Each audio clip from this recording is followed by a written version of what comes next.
Hello and welcome to the Worst Movie Ever Made, an experimental movie podcast designed with one thing in mind, to find the worst movie ever made. I'm your host, Chris Ackman. I'm joined by my co-host and fellow mad scientist, Rob Scucci, and Bob Hassick. Hey guys, how are you?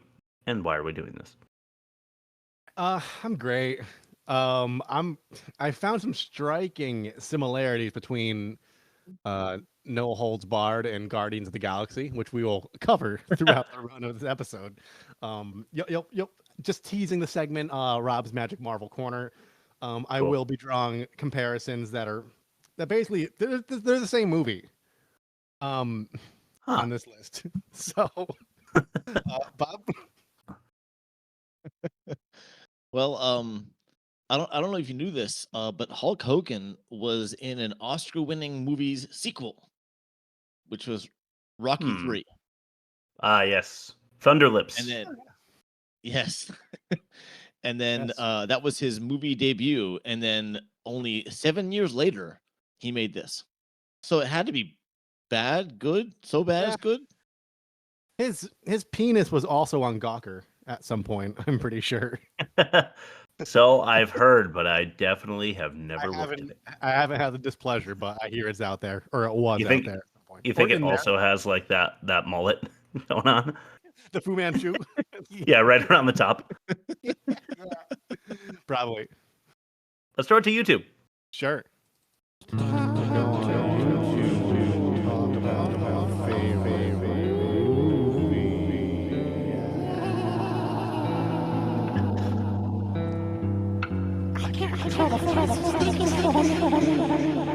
I did something a little different this time around because I feel like this is like a big, like larger than life movie. So I found a big, larger than life comment. I'm only gonna read one comment, but Okay.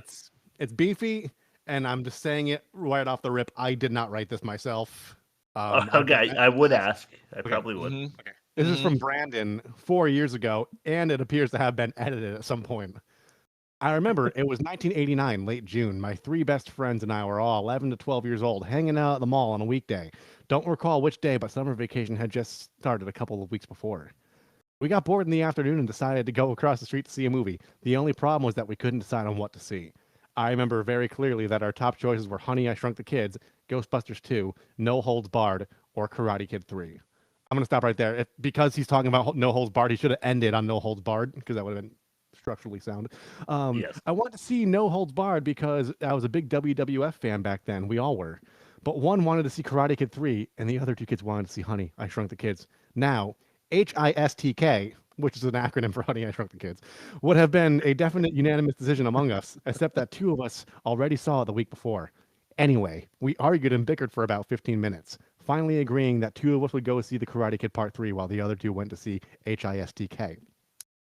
Definitely something we should have agreed on almost immediately. LOL. But we were 11, 12 years old. The following week, we all went to see Hulk Hogan film No Holds Barred. All of the movies mentioned here are in my top 10 all-time favorite list to this day, parentheses, except for Ghostbusters 2. While it's a good movie I grew up watching, it's not as good as the other ones. The point of this is how simple life was back then, both figuratively and literally. Arguing about which movie to see was the most stressful moment of our day. Everything was great, both because we were young and because it was 1989. Man, I would really hate to be a kid today. They can listen to 80s music, watch commercials from the 80s, movies from the 80s, see pictures from the 80s, but they will never, ever realize how amazing it was to actually be able to grow up in the 80s. All right. So mental illness check. they Yeah. don't listen to the voices. They don't control the voices control them. Any emojis on the end of that one? No, but I'm pretty sure that they were 11 or 12 at the time. True. Yeah, I think so. How about we throw it to test number 1, the worst of its kind? I think you might have a really big load of grumpy, petrified poop up your soul's ass. Which is the worst of its kind. Right. Beyond the Mat, if you don't know what that is, it's a like behind the scenes look at what wrestling's really like for the wrestlers beyond the mat, so to speak. In '82 with Mick Foley and Terry Funk and other guys like that. It's actually good if you want to check out. I've got to say, I never got into wrestling. I told you guys this off air, but it is a fascinating culture and a fascinating like business, and we'll probably get into that throughout the show. It's a form of theater. Yeah, It is. You know, for adult men who know that other adult men are pretending to beat each other up, and some people get their violent tendencies vented that way, I guess. Yeah. Colors with Sean Penn. Haven't seen this one. A 74. Don't know anything about it even. Okay. Wow, it's totally unrelated, but yes, around the same time, I guess. Okay, maybe that's why. Rocky 3, not unrelated. Hulk Hogan was in that one, as you mentioned. As Thunder Lips, that's Stallone. It's a 65. This is the one with Mr. T, where he plays Yeah. Clubber Lang. Yeah. Clubber Lang. Yeah, Yeah. and that I actually enjoyed it. But Okay. I like the Rocky movies up through 4. Yeah, and I know Yeah. 4 is not good. It should probably be a movie that we do, just for fun. Is that Dolph Lundgren in the fourth one? Yeah. No, 3 was worse, I think. You think 3 was worse? Wow. Yes. Okay. Lethal Weapon 2 with Glover and Gibson, an 82. Don't know why, but I like that it's there. It's a fun movie. And then, is it? It's buddy cop. It's like 80s buddy cop. You can't go wrong Yeah. with that shit, dude. It's all right. I've seen Lethal Weapon, and it was fine. Yeah. But I haven't watched all the movies in the franchise. Did you call Gotcha. yourself a movie buff? They Live with Roddy Piper. I haven't seen They Live. What? Okay. But You I haven't have seen They Live, and you call No. yourself a South Park fan? I don't even know what they have to do with each other. The Timmy Jimmy fight was That's Oh. frame for frame recreation, isn't it? yes, frame for frame from They Live. Yeah. Wow, cool. I'll have to check that out. I haven't seen They Live, On but 86 there. I saw someone put the scenes side by side in like one video, Ah. and it's impressive. That's pretty cool. An average of 77.8. That's huge.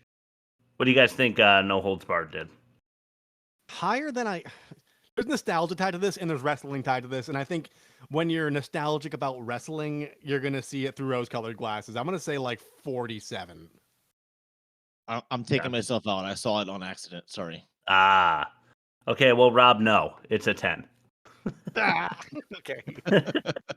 I mean, my So- theory was sound. So, Yeah. But Okay. then again, you only had one gigantic YouTube comment to go off of, so. that is very true. And he wasn't even really talking about the movie. He was just talking about what it was like to grow up in the 80s. Yeah. So negative 67.8, which is Okay. another huge score. We'll see how that stacks up against our current season champion, Leonard Part 6. Hasn't really earned it, though, to be honest, because it hasn't had any competition. But that's later. For now, we're going to throw it to test number 2, Ain't That a Pitch? Test number 2. Oh, hi, Mark. This is the beginning of a scene. We talk about the movie, make the movie about the movie. In this case, The Room. Ain't that a bitch? Right. I went first last week, so who Okay. wants to go? I'll get it out of the go way. But you go. Yeah, you do it. Okay. All right. There once was a character named Rip who was involved in writing this convoluted script.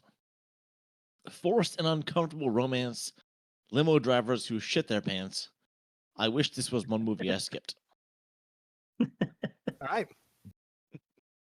There once was a wrestling mean mugger whose network was pitted against another. He had to take down a psycho named Zeus, but he's super swole from the juice. They messed with the wrong wrestler, brother. That's nice. I like. This week, no bad jokes about people who are Asian. The most offensive thing, maybe, an attempted rapist. But Rip's trainer is black, which is super whack because it's well known that Hogan's a racist. Okay. Fuck. Is Hogan a racist? Yeah, he is on tape saying certain words that you never say. Ouch. Oh, gamer words. In Got a it. yeah, in a not there's never a good context, but it was super racist. So you're saying it was like casual? It wasn't like a hot mic moment. It was just casual racism. Which is the Yeah, worst. like it it like means like you, yeah. Well, that's usually what he's talking about over spaghetti, is what it sounded like. You know. Okay. I'm gonna go Rob, 4 stars. Okay. I'm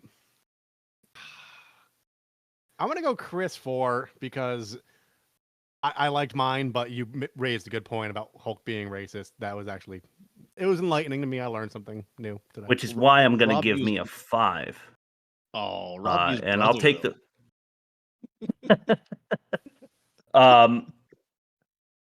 Yeah, I mean that it's funny because brother is like a less offensive.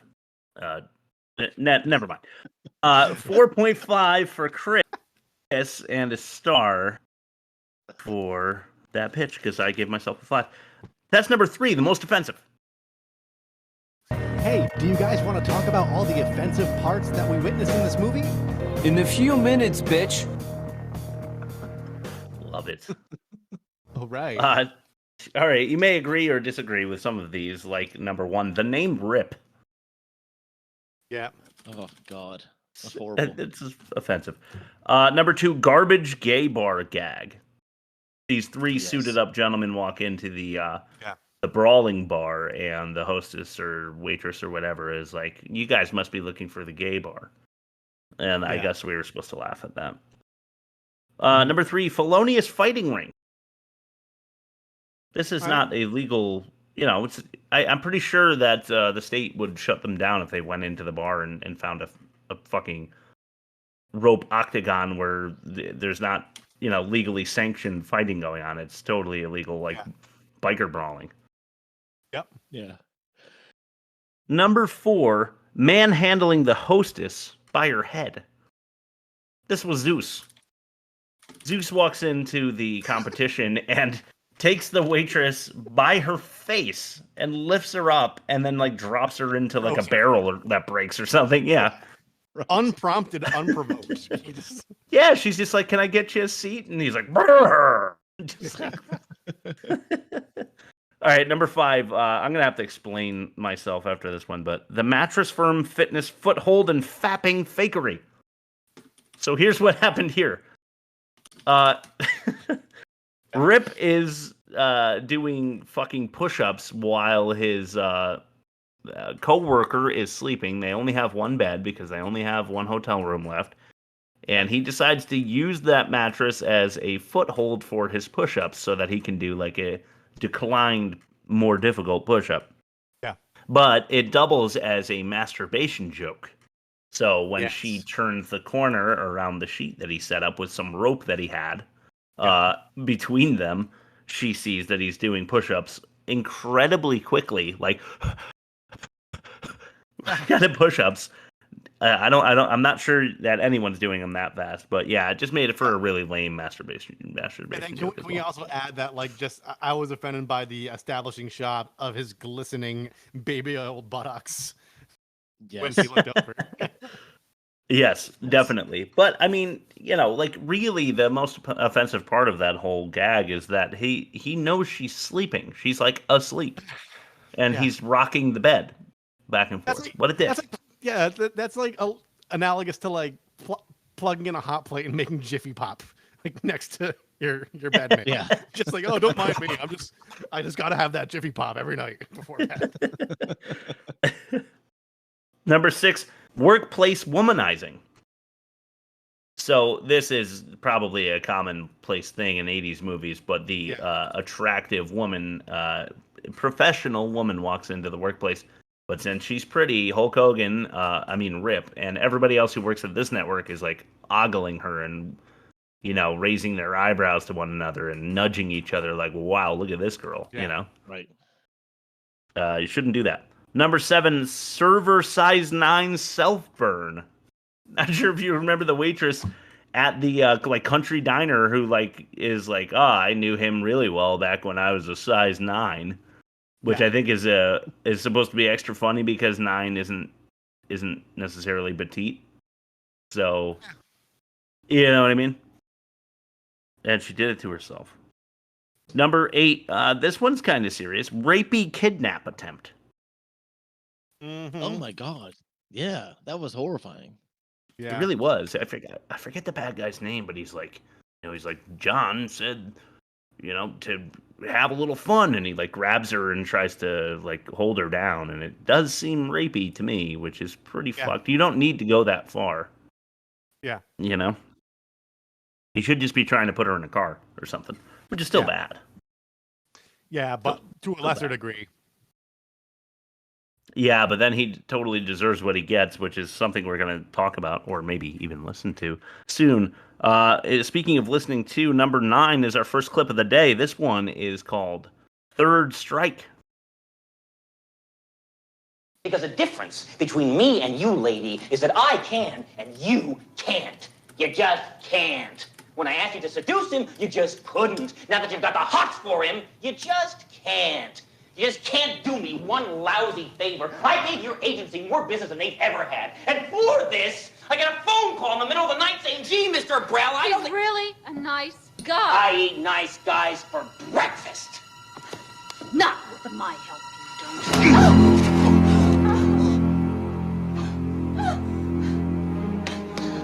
Get back here! You owe me!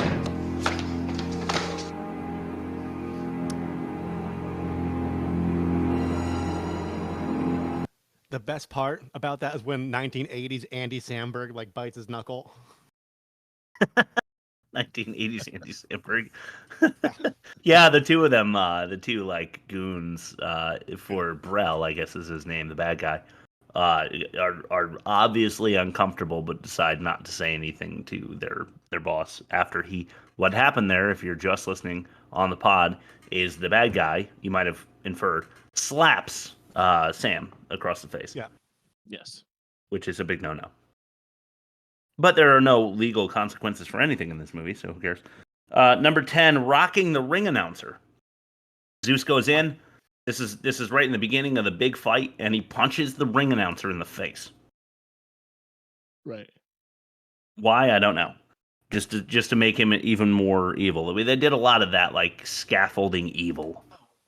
Brell is even worse than you realize, and fucking Zeus is even more insane than you knew.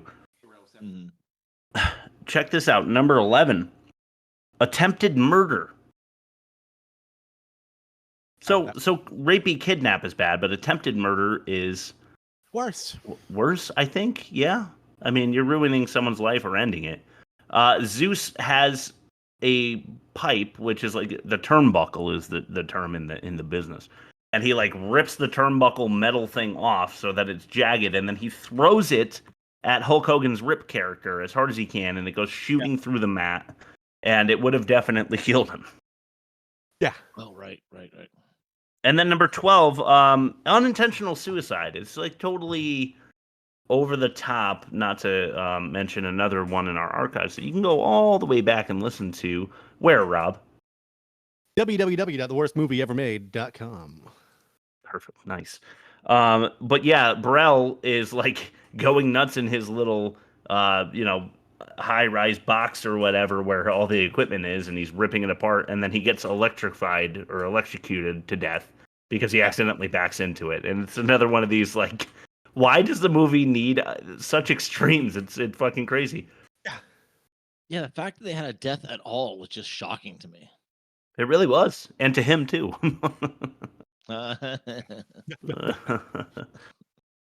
You guys want to mention anything before we move on to test number 4? I'm very disappointed in myself for saying that. I'm good. You, Bob? Yeah, good. All right, well, this is the worst dialogue. Do you like what you see? Would you like to touch what you see? Would you like to go out with me? Would you like to fuck me? Just the worst dialogue. It is so bad.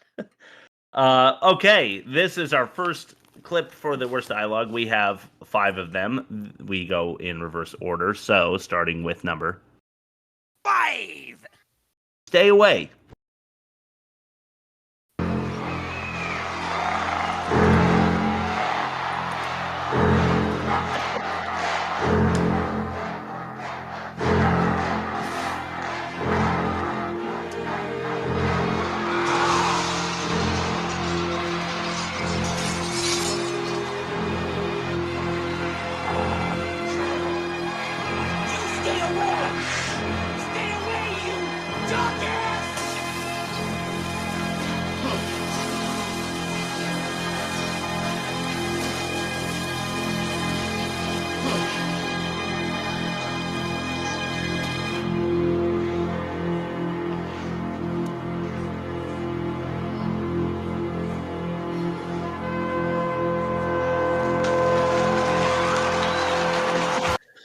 Okay, so what just happened there, mostly for our YouTube viewers, but that was the on-screen death of Brel. He's screaming, "Get away, get away, get away." But before that, you're not hearing a pissed-off poodle or anything. You are hearing Hulk Hogan's Rip character going on the other side of the glass before he breaks it for like a solid 30 seconds.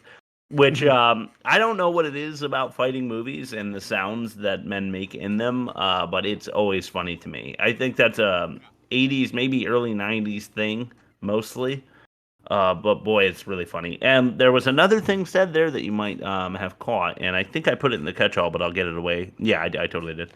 Get it out of the way now. Brel's insult for Rip. Do you guys remember what it is? He repeats it a number of times in the movie. No. Fuck. It's one I've Yellow? never heard. He calls him a jock ass. Oh, yeah. Oh yeah, I was going off the clip names. I'm sorry. I remember that now. Yeah. It's like a jackass, but he's really like ripped. No pun intended. Yeah. So he's a jock and an ass, a jock ass. Is that the? Yeah. I don't know. I don't get it. It's not funny. It's not insulting. If somebody called me that, I'd just laugh at them. I think. Yeah. All right. How about number? 4 yard. Yellow. Your brother's yellow, and I'm gonna kill him. All right, baby. Listen, come on. Let's get out of here now. Don't do anything crazy. Let's go. Ready?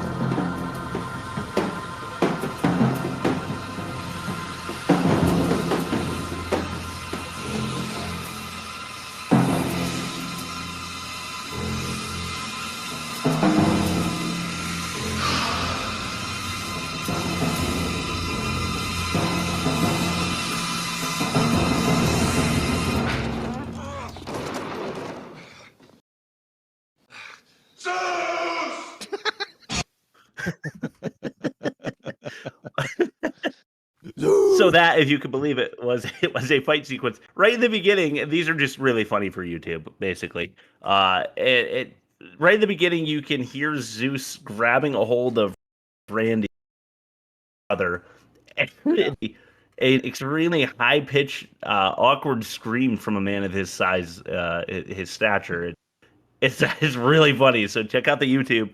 If you want to see that, but also the Zeus on the end was a nice cap, a nice, some frosting on our cake there. Yeah.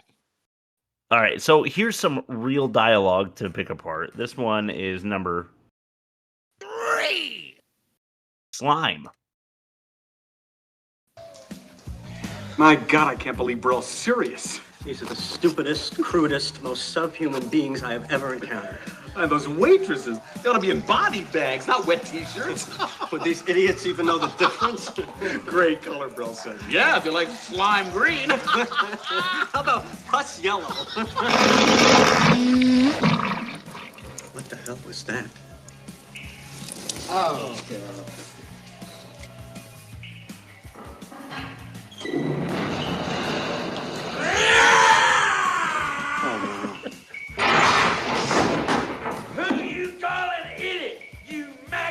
Certainly not you, sir. We meant the other idiot.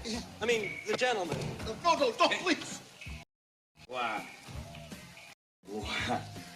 What do we got here? A teeny wank. And here's another. It ain't even worth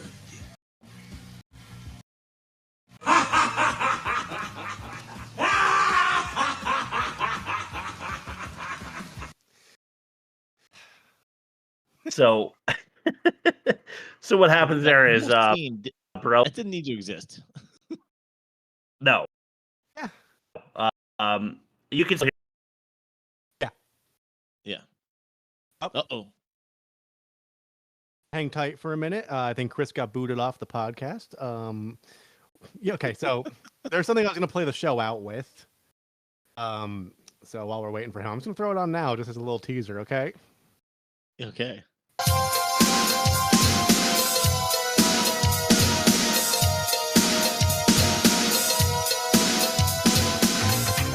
Oh my God!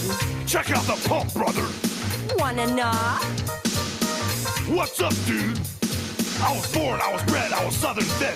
Got a crazy idea running through my head. California is a place that I had to be. Venice Beach in the pit really set me free. Oh yeah. Pythons, baby. Would you look at that?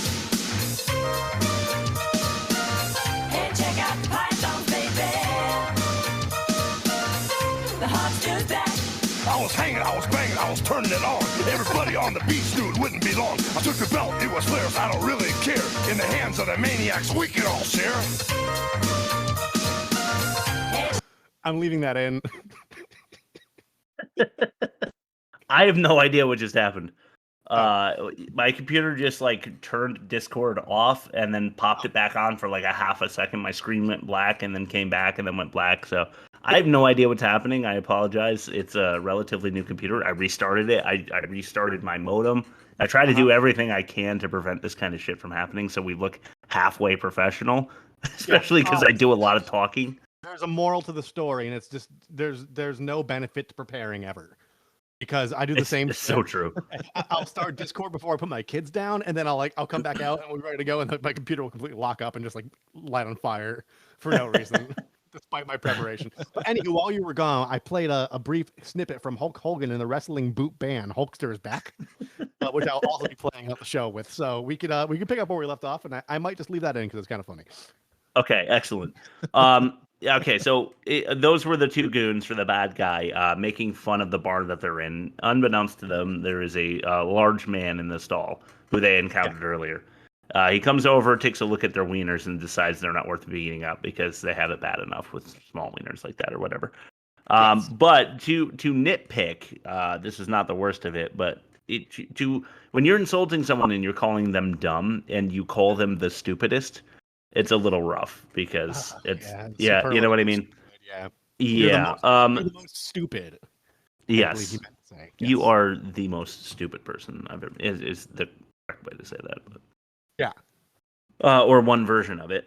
Slime green, pus yellow, just kind of weird things to throw in there. It's a sign of bad writing when I don't know whether that's supposed to be funny or like yucky descriptive. It's supposed to I don't know what you're supposed to get out of that. The whole thing is ridiculous, and then the guy ends with a giant pirate laugh at the end, which is also over the top.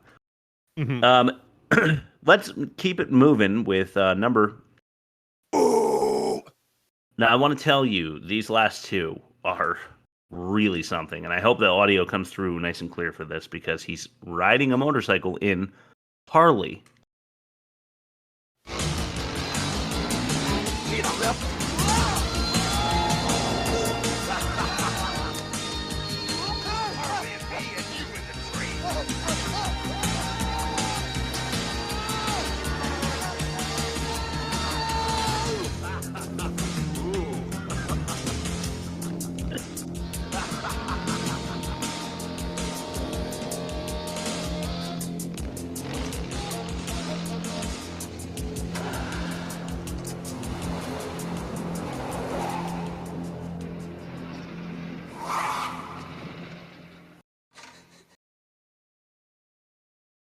Sam, you okay?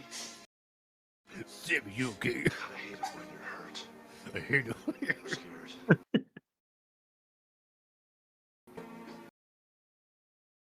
I know.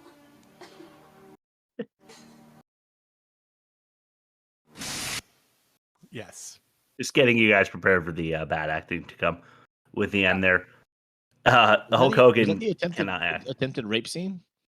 That was it. Yes, that was just after. So the guy who's attempting to kidnap and rape Sam is like bent over, and out of nowhere comes Rip on his Harley, and he's like, "Need a lift," which is he's trying to steal the Arnold like pun thing.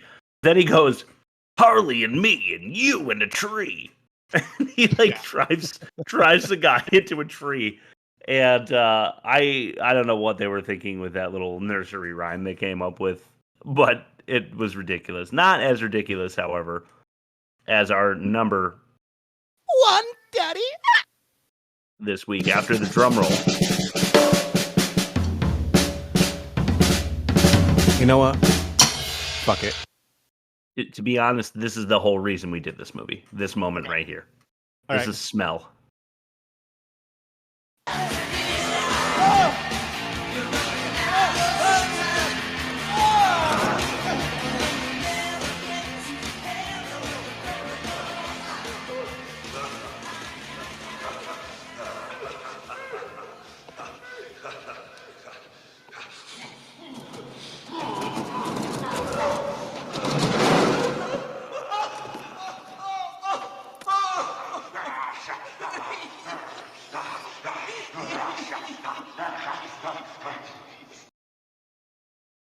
What's that smell?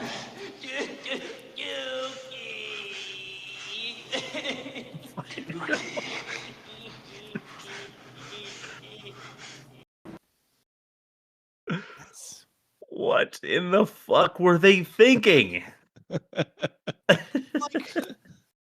I'm no like doctor or expert on physiology, but when you poop your pants, like, is it diarrhea when you're scared, or like, is this whatever you pass through? Yeah, it's just whatever you pass through based on what you ate previously, right? I've never had I've been terrified a number of times in my life. I'd say a good 10 times in my life I've been completely terrified. Never has my stomach liquefied everything in it and sent it down my poop chute. Not once in my life has that ever happened. I don't know. It's an unrealistic scenario, but to have the guy, it's purely for laughs, and it's as pathetic as wrestling writing ever gets. It's as cringy as you can possibly imagine. The guy says Dookie when Rip asks him what that smell is. But just before that, I guess you're supposed to also be scared of a guy like growling like that. He's holding you up and going, and that to me, I guess, may be terrifying, because if you're actually doing that, then you might be completely insane. I know what effect it's supposed to have is that he's like as amped up as possible and he's ready to rip your head off.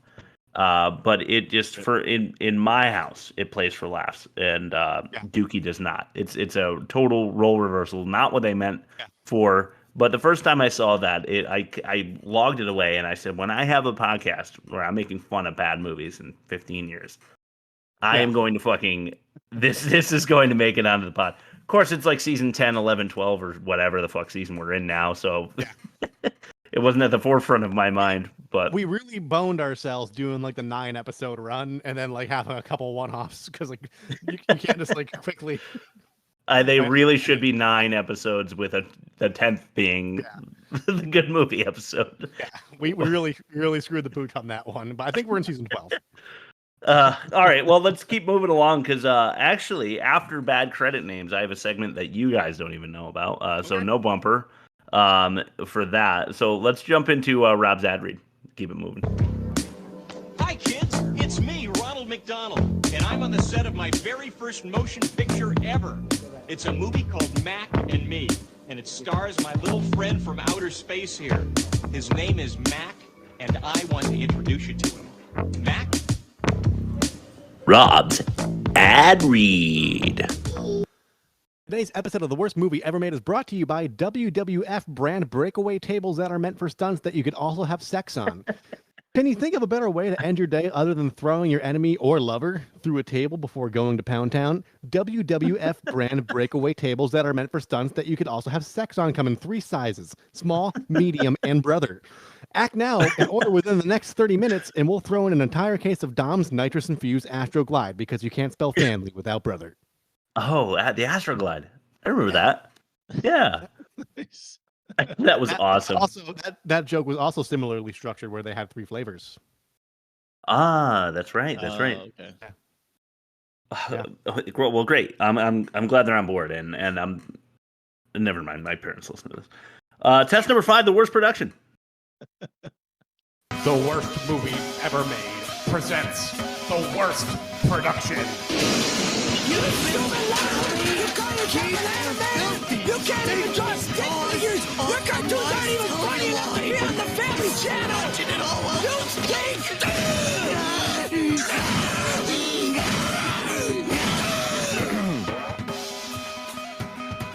Hey guys, just came by to pick up the finished film.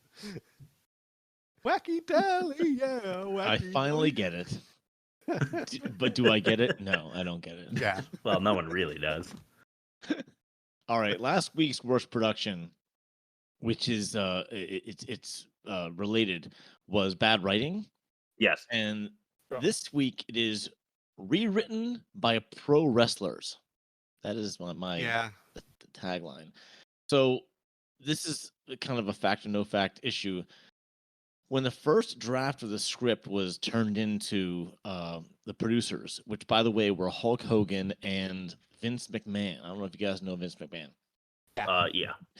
Yeah, he was the head of WWF at the time. When the script was first turned in, they didn't like it. Hogan and McMahon disapproved. So they checked into a hotel room in Florida, stayed up for reported 72 hours, and rewrote the entire script together. That tracks. Okay. Yeah. Which is answers all your questions as who the hell wrote this? Yeah. Yes. This segment is going to cause us trouble later. Okay. Let's just put it that way. So it is reported that it was rewritten by Hulk Hogan. By Hulk Hogan, correct? Yes. Okay. Okay. Just keep that in mind. Rewritten by wrestlers. And I am going to keep that in. Obviously, I'm going to write it into our worst production. Even though I'm going to consider Vince McMahon a wrestler because he has wrestled. Yes. And he is an absolute maniac, by the way. But he is another controversial character. I don't know if you know this, but he is also he's in legal trouble for sexual things have been alleged. Yes, misconduct in the workplace on Go a number of occasions. Yeah, the funny thing about it is that if you need evidence, just watch Monday Night Raw from the 90s. And you will see it firsthand that he is writing segments where he's making out with attractive women and seeing their boobs and butts and stuff, even though he's married, and he's literally writing segments so that he can sexually abuse people for free without criminal allegations. Kind of like how Quentin Tarantino had a whole thing about sucking on someone's feet. Yeah. And then he cast himself for the part so he could do it himself. Yeah, I think that's Dawn to Dusk, right? With Salma Hayek sticks her foot in the actor's mouth, and then he's like, you know what? I'll be the actor for this one. Yes. Yes, it's a lot like that. Yeah. Okay, cool. Well, we're going to talk about the rewritten thing a little later in a segment that you guys don't know about, so therefore has no bumper. But for now, test number 6, the worst acting. Not hit her. It's not true. It's bullshit. I did not hit her. I did not. Oh, hi, Mark. Just the worst acting. Ain't it, though? Check this out. Number 1. You remember the guy who insulted the Tiny Wangs before? This one is Wangers. Well, if it ain't the Teeny Wangers.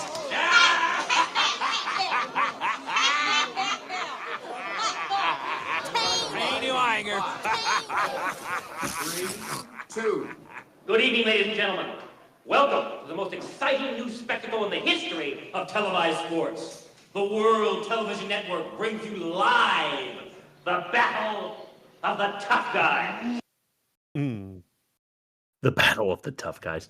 That's a catch-all thing too, but it's in there. Now you heard it. Tournament is called the Battle of the Tough Guys. Yeah. Give me a fucking break. I started it though with the guy who is told probably Hulk Hogan and Vince McMahon to be as over the top as possible, but he's running out of breath pretending to laugh like that. Yeah. And then his sister, who's also his girlfriend, I think it's implied, is laughing about it too. It's just Tiny rude. wangers. Tiny wangers. It's so bad. All right, number 2, I might have to explain a little bit of what's going on here. Excuse me, 2. Yeah, Chris, let Chris say it. This one's called Crime Pie. I can't believe how long it's been since you've been in town last. Oh, me and Ripper go way back. Of course, that was when I was a size 9. Honey, you couldn't ask for a greater guy. He's an original, all right. Sadie, you're still a whole lot of woman. Oh, stop that, boy. You always say that. You know, baby cakes. Now, if I wasn't married, woo-wee, turn me loose. And you couldn't run fast enough. You want to latch onto this one right now, honey. Real cute.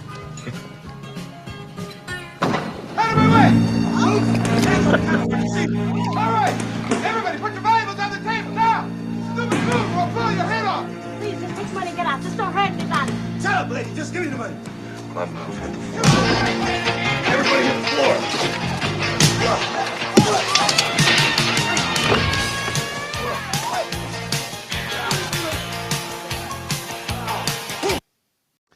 I just need to say, that was a minute-long clip, which is like our typical like long run time Yeah. for a clip. He goes on to throw pies for another 45 seconds. Yeah, he does. I wanted to capture it all, but like you said, I try not to run over a minute. Yeah. Because that's kind of long for a clip. But that's why it's called Crime Pie. So he gives Sam a half a second warning before he tells everybody else to get down. He's like, "When I move, get down." And then he gets and he's like, "Everybody get down!" And he rips a diner stool off of the ground. Of course, it's bolted in. It's like Arnold ripping a car door off, which Hulk also does in this movie. And throws it at a guy, hits him in the side of the head. The other dude with a gun gets pied. He picks up like a whole line of pies that like apparently like 7 customers are eating different pies, and he grabs them all and throws them as if that's a worthy distraction. I mean, I think you're getting shot before the first pie hits the guy because he's not worried about it. But instead, the guy is like, "Whoa!" Also, they did the weird like I think just like packing tape over their face for masks. Yeah. You know, have you seen that in movies where they just like tape their nose down so they look a little bit different than they normally would? Yeah. Yeah. Couldn't quite figure out what was going on there. All right, here comes some. To me, it's funny bad acting, but it's about serious shit. So maybe I shouldn't be laughing. This is number 3. Evil. Sam, are you okay? I'm Sam. so ashamed. Browse need men, but I'm worse because I know better, and I let him use me. Did Brell do this? Just let it go. Just let it go, please.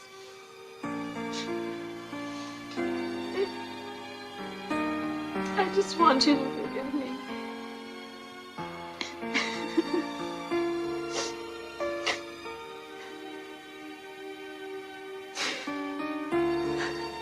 I forgive you, Sam.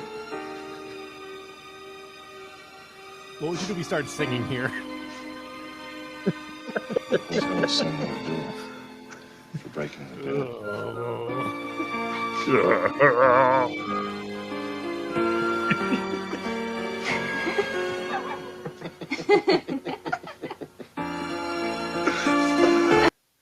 The grown man tickle fight. Yeah, love that. I think right at the beginning of the clip, he's like, "Sam, are you okay?" And then she starts talking. I think he was supposed to deliver another Sam, like snap her out of it, but she's already delivering her line, so it makes her very awkward. He's like, "Sam, are you okay?" No, Sam. It's like a super awkward moment. But they chose not to reshoot it. I don't know. Maybe they didn't have enough footage or something. They didn't have enough film. But yeah, he just found out that Brell smacked her in the face. She's got a black eye. He's like, "I forgive you for selling me out," which she didn't spell out to him, so it doesn't make any sense that he knows that. Yeah. And then he makes a joke about breaking the bed, even though it was him, like, in that the hotel's charging her for that. And now the abuse that she just suffered at the hands of an evil man is washed away with the laughter that she couldn't hold back because of the just insanely funny joke that Rip just told her. And it morphs into a romantic scene. And all of this happens in, I don't know, how long was that clip? 40 seconds? It's incredibly unrealistic. And for some reason, I had a glint of Hulk Hogan was charming there. I thought, and I don't know why. I thought it was funny that he reveals the fact that she has a bruised face from being smacked, and she's like, "Just let it go." Yeah, right. Like, don't worry about it. No big deal. It's just the person employing my company smacking me around over a meeting. All right, last clip of the day, and this is the last of worst acting as well. Obviously, this is number 4. Okay, this is Hulk showing off his best acting chops, which are not good. This one's called Randy.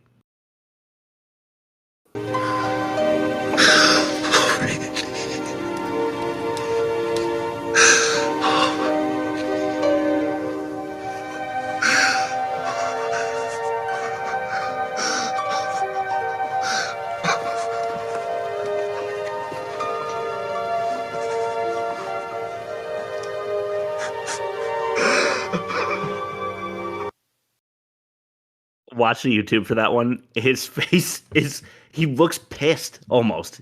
He's like shaking and holding the blanket and just whispering Randy to himself as he's hyperventilating. And as with everything else, it seems to be a theme here. It's so overboard. It's insane. This movie is nuts, and Rob thinks it's good. I don't think it's good. It did exactly what it intended to do. Which is appeal to 12-year-old boys in the 80s. Yes.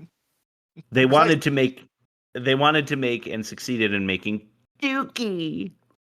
Yep. All right, let's throw it to our next segment. Bob, take it away with fact or no fact. Yeah. Fact or no fact. Money now and a lot more when I get in that office. You can take that to the bank. I'm gonna take you to the bank, Senator Trent. To the blood bank. Nice. The best. To the blood bank. I love that. Okay. No holds barred this week. It came back with my holes scarred.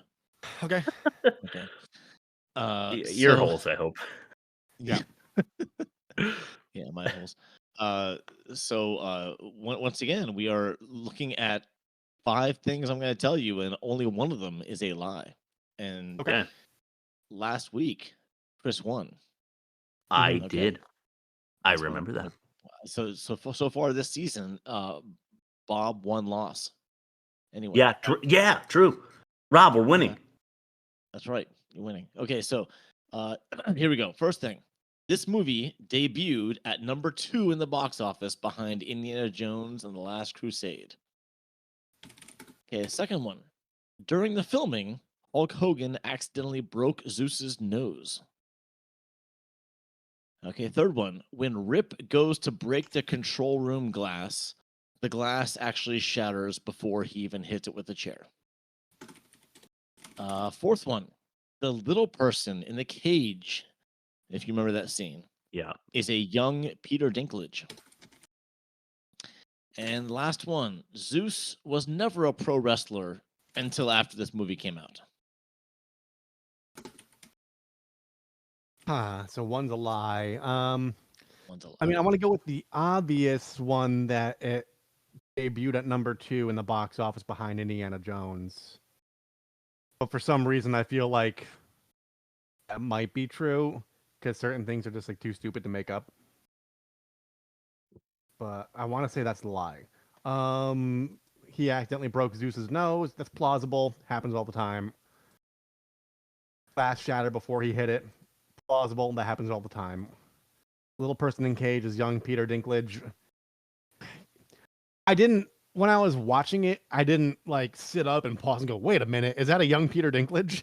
So I can't, my mind's eye is a little foggy right now. Zeus was never a pro wrestler until this movie. That's also believable because like sometimes, not like an industry plant, but he got recognition for being a big, surly like unforgiving. He'd be a good wrestling persona, and whether or not he was a part of wrestling before that, I could see that would launch his career from doing the extra bit.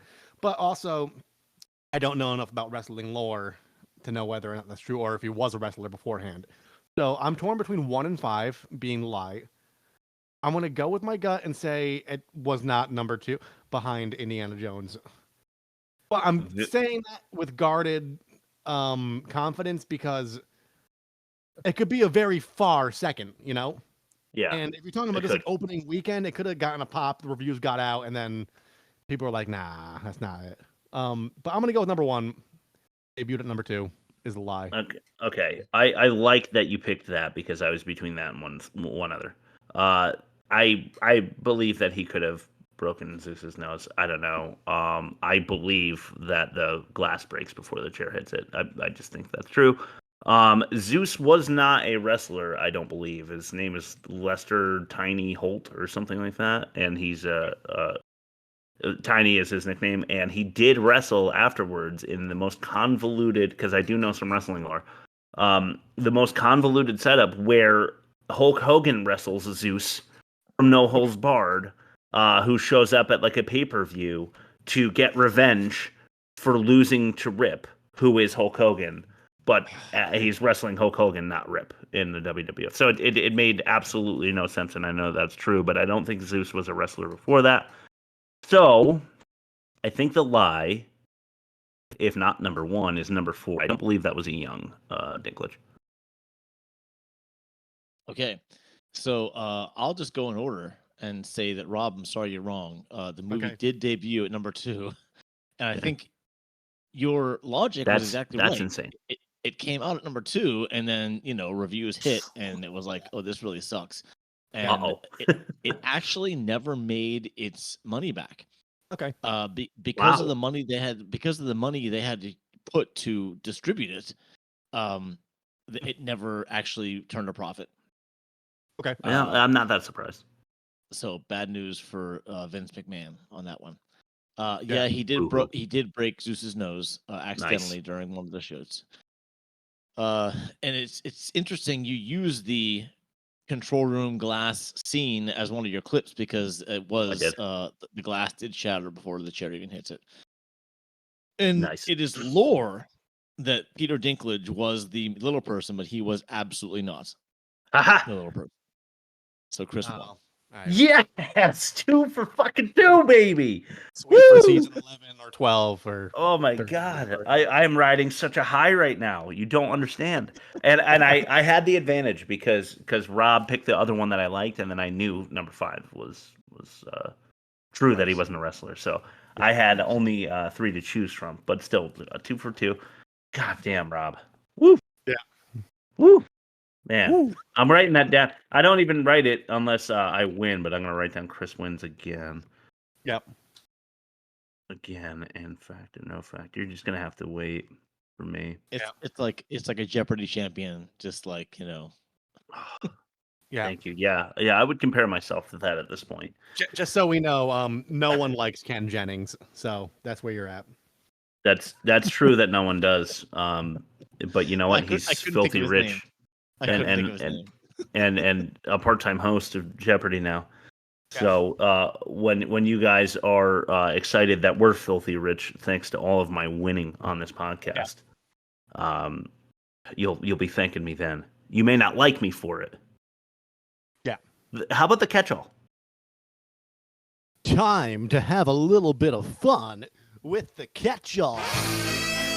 We're gonna get our little nets. We're going to prance around like SpongeBob catching the jellyfish, and we're going to catch every darn little thing that we want to. Doesn't that sound like fun?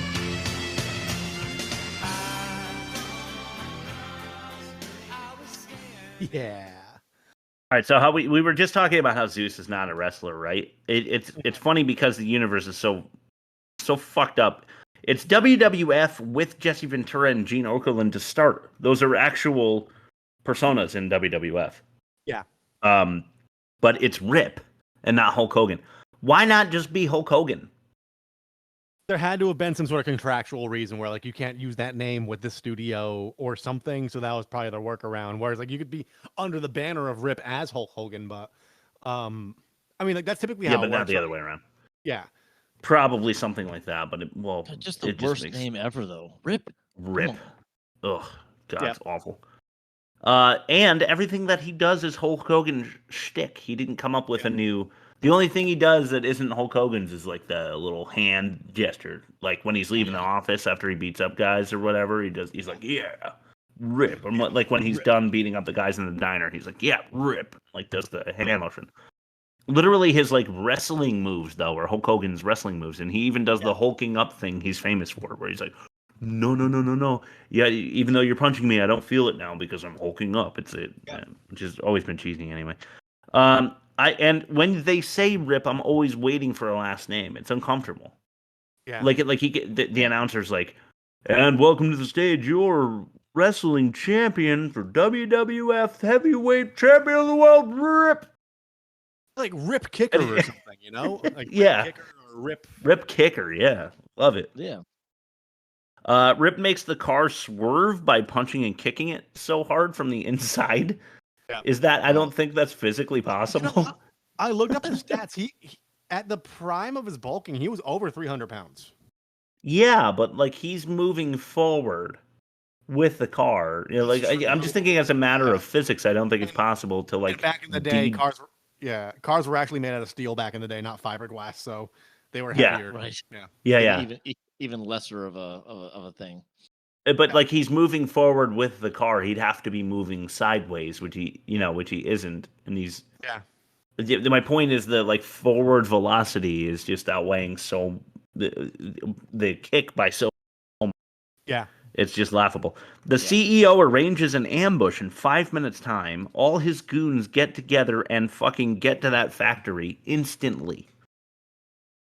Because had he agreed to sign the contract and end the contract with the networks he's with, I assume they wouldn't have ambushed him. Yeah. Yeah, that was ridiculous. Network execs aren't known to be like, not pussies. So right. Yeah. Rip knows French. That was great. That whole scene pissed me. Oh, like tough guys can't enjoy sophisticated things. Yeah, I'm not smart enough because I'm just a blockhead, weightlifter. But it turns out all the staff know him at this fancy French restaurant, and he knows how to speak French. Wow. Nobody is punching a hole in a keg. I don't care what happens. The guy that says teeny wangers or whatever literally punches a hole in the side of the keg. It's like no. Health department. That whole scene was insane. It really was. Just how like the every trope from a tough guy bar was overdone. It turned up to 11, let's say. Yes. Wink, wink, nudge, nudge. Yeah.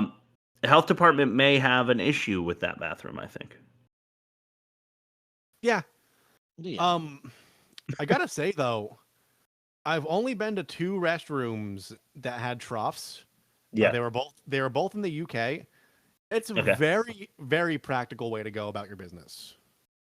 Is it? Yeah, because Explain. when you're draining just like pint after pint of Foster's, yes, there's no queue for your turn. You just show up. True. And you just fucking belt it out and you go back about your business. Yeah, I'm not the kind of guy either. Like I do when I'm in a urinal, I'll like push my hand out so that you don't get much of a window if you're interested in looking at my my teeny wanger. There you go, clip that if you want. But I in the trough, if I was doing a trough thing, you want to take a peek, go ahead. If you want to put that in your spank bank or whatever, I don't fault you. It's efficient though. It's really efficient. Yeah. The Battle of the Tough Guys I wrote. I said I wouldn't say it again, or did I? I don't know. Rough weekend. This show, if legal, would be a hit. Yeah. I mean, if you just had a bunch of bikers and truck drivers beating the shit out of each other, people would watch it for sure. Yeah. They basically predicted the UFC. Yeah, I mean, essentially they did. I would rather. You know what? I would rather watch guys that aren't trained to fight though, like just tough guys. But then of course they would get trained and then pretend that they don't know what they're doing and have a small advantage, like pretending like they don't, and then getting a guy in like a Kimura or something. Apparently they can bring wrenches to a fight. That's okay. That funny you should say that. That is written somewhere in here. This Rip's trainer was Zeus's trainer once. Yes.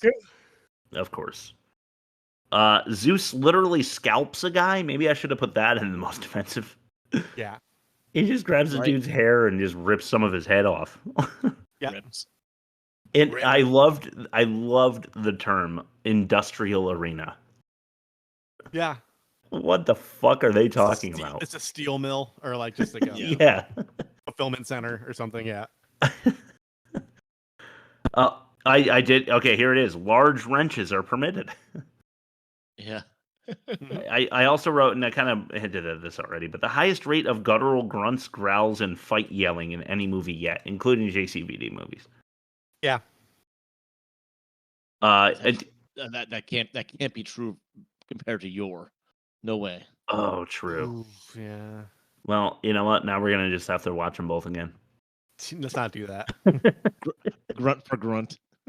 Yeah, just edit the grunts. Count them. This is my brother Randy, brother. Don't worry, dude. Zeus is totally not going to beat him up, like senseless later, brother. Don't worry about that. Mm-hmm. I just thought that was really funny. Like, he's like, hey, this is my brother Randy. Hey, this is my brother. In case you didn't know, viewer, this is my brother Randy. He's my brother. See, he's also blonde, so he's my brother. Yeah. He's my brother Randy. Yeah, so then you're like, oh, he's going to get the shit kicked out of him. Wanton destruction of a small business once again. Yep. More than once. I'm thinking of the diner. What else do you have? Oh, the arena? I swear there was another one. I can't. I'm sure there is. Where else were they? They were in a hotel. I don't know. They were at the French restaurant. They were. They broke the bed.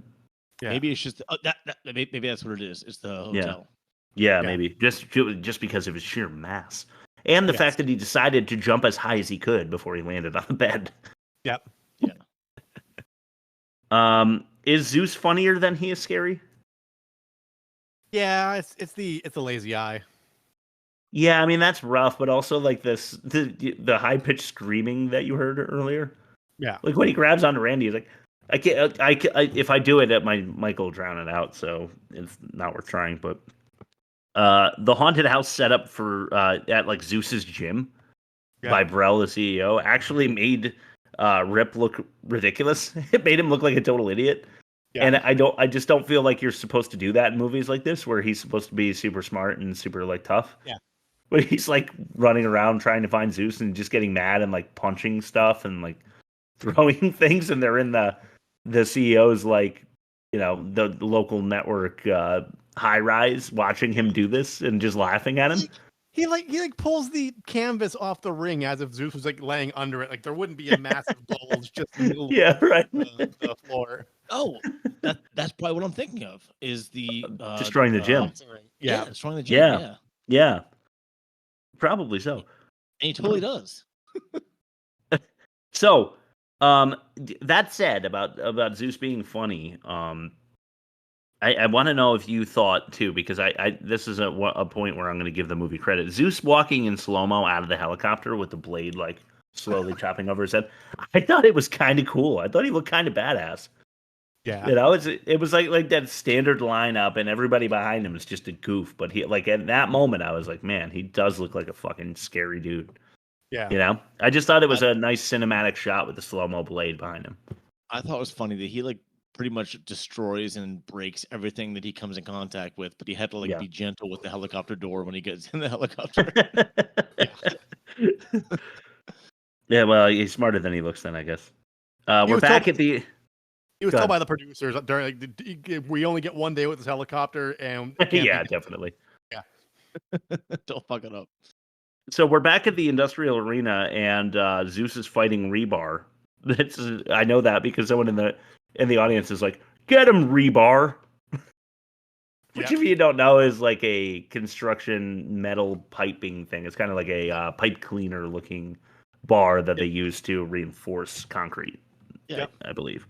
Randy is played by the same guy that plays Paul in Dexter later. If you haven't seen Dexter, by the way, really good show. It's Rita's abusive ex-husband. The haunted. Okay, I already said that. Why not just have Zeus arrested for one of his many, many crimes that we described some of already? Why not just have him arrested? Not just Zeus, but the TV exec. I mean, he freaking he set up a rape. He absolutely did. And to piggyback on this, the business building security guards are fine with assisting in illegal activity. Yeah. Such as taking Sam without her permission into Brell's office and keeping her there, which again is attempted and succeeded kidnapping. And the ring announcer is definitely going to sue the network because Zeus punched him in the face. Yep. I don't care. Go ahead. He keeps on announcing. That's the part that made me laugh so hard. Is like he gets assaulted and he's like, "I'm going to keep working." Yeah, it's all part of the job, I don't care if you're literal Zeus. You're not lifting Hulk Hogan up with one hand. Yeah. No. You're not doing that. Are we planning on killing Sam after the fight because she's going straight to the police for the kidnapping? So, I mean, is that Brell's plan, is to throw her out the window or something? I don't know. Suicide? Yeah. The old beating each other in the face for 10 minutes with no sign of wear and tear. This is what wrestling's really good at. Yes. See, here's the thing. Here's why I said the movie did what it set out to do. Because in action movies, when you see even like a Dwayne Johnson or a Vin Diesel take a few blows to the face, yeah, you could reasonably assume, like, no matter how big or trained you are, if you get punched in the wrong spot, you're going down. And it's hard for me to suspend disbelief because, in real life, you're gonna get your bell rung, you're gonna fall down, you're gonna not be fully with it. But because this is a wrestling movie, I was able to be like, all right, like they do that. Yeah. All right. I guess so. Yeah. Zeus kicks his trainer and Randy again, even though Randy's like paralyzed from the waist down or whatever. Pretty rotten. Yeah, the inevitable victory by Rip takes far too long because Zeus gets the upper hand again after a rally by Rip. He gets the upper hand again, and at that point you're just like, really? Can this fight just be like, we know what's gonna happen? Can it just be fucking over at this point? Yeah. And then the movie ends with the No Holds Barred song, which was really, really bad. That's all I've got if you guys want to make any mentions. One thing, Hulk Hogan has the same. I don't know if he's in other movies. I didn't care to look, but he has the same complex that Steven Seagal has, where like he can't do any wrong. Like he's there for the damsel in distress. He's got a quick joke. Everybody loves him wherever he goes because he's such a stand-up fellow. I think there's no real person like that. That's the truth. Right. Yeah, that's the truth.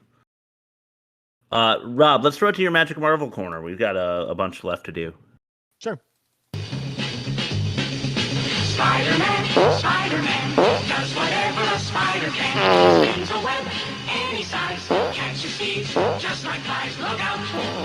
Here comes the Spider-Man. Rob's Magic Movie Corner. All right, Guardians of the Galaxy 2014. I'll take questions. Me? Sure. Do you like ragtag gangs in movies? I don't mind them. Like, I know our inaugural episode that you can find on www.theworstmovieevermade.com is Armageddon. And like that was a ragtag group. Like it's Suicide Squad didn't do great. Armageddon was fun despite its flaws. But I don't mind a gang of misfits like getting together and doing their thing and just like, overcoming adversity. I do have problems with Guardians of the Galaxy. And I'll be able to say it right here. Here's why it's similar to No Holds Barred. Okay. You have Peter Quill, aka Star-Lord. The raccoon guy, who's like a rebel, who's got an axe to grind, doesn't have a long life expectancy, so he's got nothing to lose. You have Groot the tree, and you have Gamora, which is like I don't know, from the Book of Genesis, Sodom and Gomorrah. So like she's probably like doing all sorts of weird, freaky shit. Oh, But true. these are all people that like were imprisoned because of each other's actions. They should not be friends. There should not be a romantic through line. It was never developed. Much like Rip's character immediately falling in love and having romantic interests. Like you guys have nothing in common. In the case of Guardians of the Galaxy, you guys fucking hate each other. You should hate each other on paper. But like, Fair. You're able to set aside your differences like that, even though you're all trying to fuck each other over. So I like ragtag groups. I did not necessarily like it too much in Guardians of the Galaxy. Fair. Okay, my first question. Are you at all upset that Groot was voiced by Vin Diesel instead of a voice actor that isn't already rolling in money? Yes. I don't give a shit about that stuff. Like you want to sell the movie and make your money back, right? Like you're a big studio with a big budget. Like that representation or like other people getting work is like there's nepotism in Hollywood. It's just you gotta deal with it. It's it probably helped move some units, but I generally don't care. If you have an opportunity, if I were Vin Diesel and I was offered it, and they're like, we thought about getting these other up and comers like a shot. Yeah, I'd probably take the gig. Fuck it, they offered it to me. Why not? I would too. I want another yacht. Yeah, exactly. Next question. Number 2. Were you entertained by dancing baby Groot? No. Next question. All right. This is deflated already, but are you at all bothered that the raccoon was voiced by Bradley Cooper instead of a voice actor that isn't already rolling in money? Don't give a shit. Like if you're on the lot and you're making a movie and you need to get a voice actor who's like in the lot next door, like just chilling in their trailer for hours between like while their placeholder setting up the shot or whatever, it's like, hey buddy, Bradley, come over here real quick, like just. We got a thing for you to do real quick. And like, why not? Yeah. I don't care. Like, I say this as a struggling artist who like would love to have the opportunity, but like, if I can't speak ill of people who are already in that realm, who get a bone tossed to them? Who cares? I don't care. Okay. Speaking of getting a bone tossed to you, number 3, do you feel that it's too convenient to have sexy space females that are anatomically the same as Earth's sexy females? Yeah, I guess. Yeah, same with Avatar, man. It's like they make them they make them beautiful. They have the big Disney eyes, like. Yeah, and the big Disney boobs and butt. I would just love to see Chris Pratt just go to town on a fucking like tentacled monster instead, though. Yeah, exactly. Same. Exactly. Like, be more creative, Just getting. It's always just a chick with like purple skin or green skin or something, Yeah, and like a perfect body. Yeah. Yeah. Right. Yeah. Next question. All right. The last question is: how cool is Benicio del Toro in absolutely everything he's in? He's so fucking cool. The answer is yes. He's so fucking cool. That guy. Yeah, man, he is can't so do no cool. wrong in my eyes. Yeah. I agree. It is him in Usual Suspects, right? Yes. Yeah. Oh man, it's Finster. It's like the coolest little performance. I don't understand how he pulled it off, but maybe we'll do that as a good movie episode, even though it's not as good as it's probably not deserving an episode, but I really love it. Yeah. Okay, bad credit names. And you're the biggest liar of them all. I am warning you. You tell me another and I'll rescue myself. That is a promise. Miss Rose, sister Rose. Of course. Another plant. Rose. Bad credit names.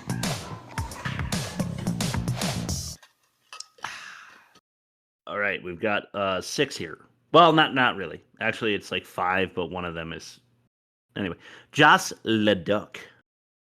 Okay. Huh. Jan Masterman. Okay. Frankfurt, Garbus, Klein, and Seltz. And they're not attorneys. Okay. Jeez. Buck McDancer. That's a good one. McDancer?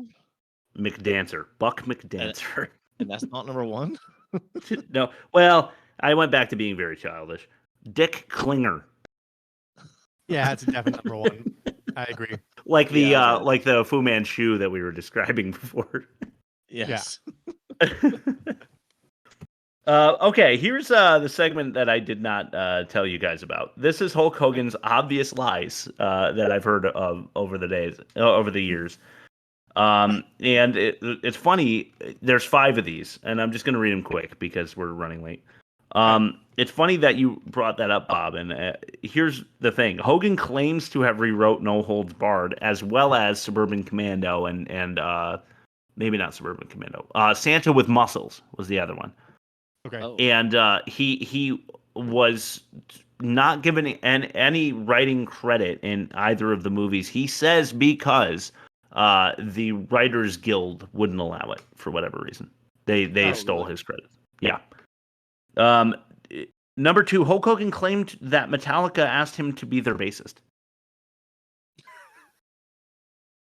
After Cliff Burton died, or like after Jason Newsted? Yeah, I guess he says that what's his face, Ulrich, went up to him and asked him to be the bassist, but Ulrich on Howard Stern's show categorically denied it. Okay.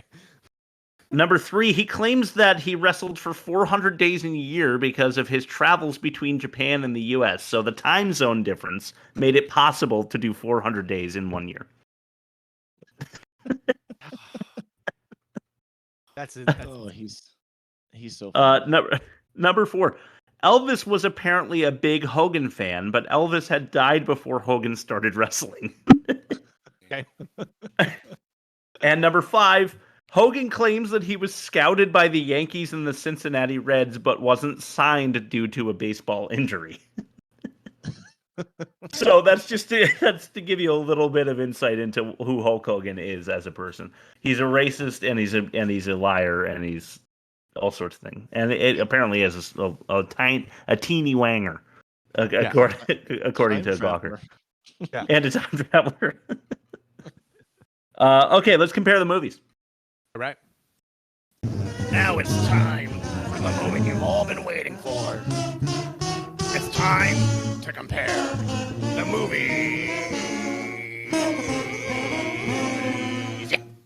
All right. Current champion Leonard Part 6 up against No Holds Barred. Let's see who wins this showdown. Number 1 is the worst of its kind, negative 58.4, and worst for Leonard Part 6. Very, very strong score. However, No Holds Barred takes this one with a negative 67.8 and worse. Leonard Part 6 comes back, though, with a team 5-star. Good job, guys. Yep. You were able to defeat me. Yep. With a 4.5. Offensive for Leonard Part 6, we wrote tapioca. You might remember. Yes. We'll get into what's worse when we do the minigame next. Dialogue, pretty bad for Leonard Part 6. What do you think was worse, No Holds Barred or Leonard Part 6? Ooh. Dialogue? I'd say Leonard. I actually agree. I agree with I'm that. going back to what I texted you guys about this movie doing what exactly it intended to do. It just, all the dialogue just kind of read as like cheesy, like wrestling execs, like in the ring. Like, I'm coming for you next. You know? Yeah. I couldn't fault it because I felt like it was stylistically what it was supposed to be doing. That's fair. That's fair.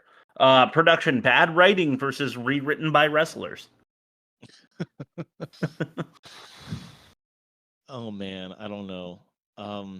I'm leaning Leonard because I'm not even sure that it's true that Hogan and McMahon even rewrote it. That's good. Yeah. They stayed up for 72 hours straight. Right? Yeah, sure they did. They did. They went on a 72-hour coke binge and they looked at the legal pad and the word "the" was written and trailed off with the pen. For acting, we wrote subpar and questionable for Leonard Part 6. I think the acting might be worse for No Holds Barred. Yes, it was. Yeah. That's the one thing that's gonna take the cake. Acting bad. Okay, here is a perfect scenario for you guys. Unfortunately, next week we have the person who is maybe most revered in the world right now, and that's The Rock. I'll explain later. These first 2 movies, though, were very controversial characters. Most people hate Bill Cosby and hate Hulk Hogan. I'm going to say that being racist is very, very bad, but drugging underage women and raping them is even worse. So I think the demerit section should go to Leonard Part 6 for Bill Cosby. Yes. Without a question.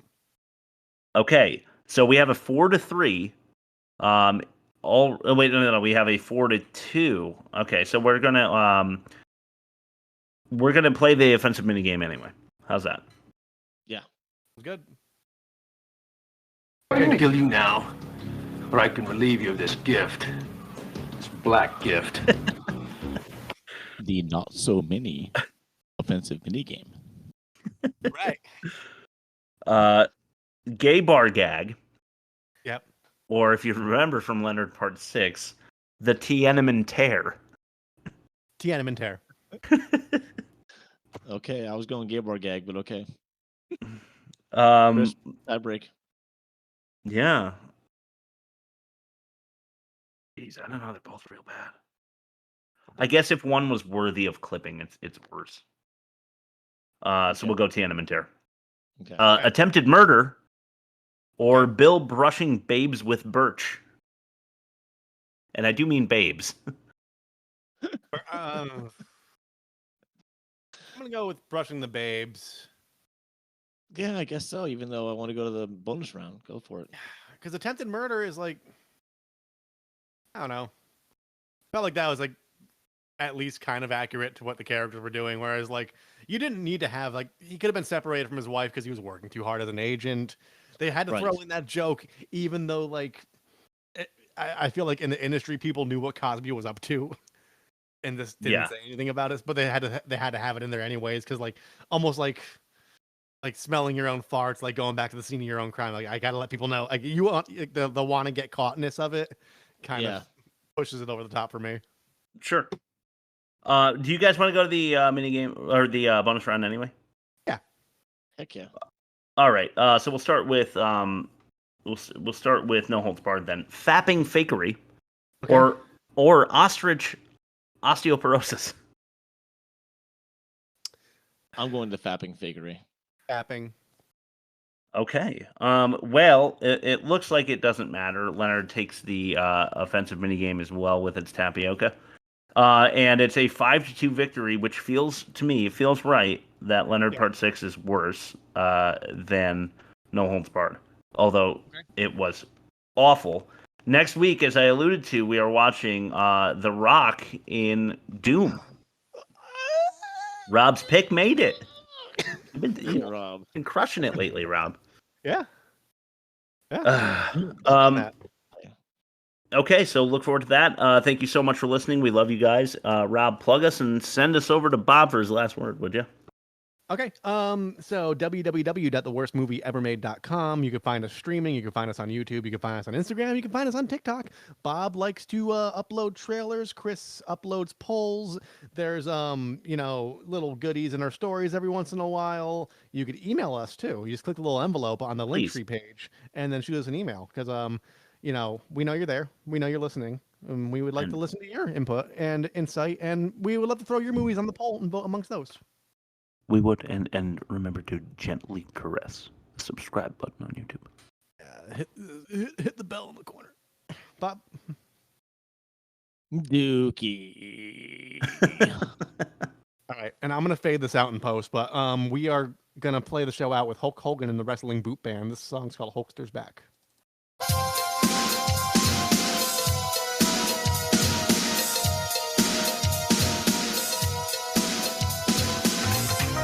Oh my God! Check out the pump, brother! Wanna know? What's up, dude? I was born, I was bred, I was southern fed. Got a crazy idea running through my head. California is a place that I had to be. Then a speech in the pit really set me free. Oh yeah! I'm gonna fast forward to the end of that because Chris said there's a funny line that I Oh yeah, there is. Ooh, look at that new vein.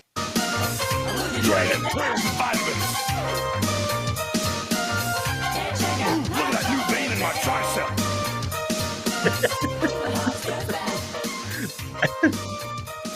And I just want to say, as we sign off, I feel like this is what in your head, Chris, is like what you hear when you hear the phrase 80s music.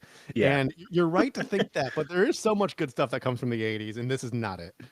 Okay, fair. All right, everybody. See you next week. Thanks for listening.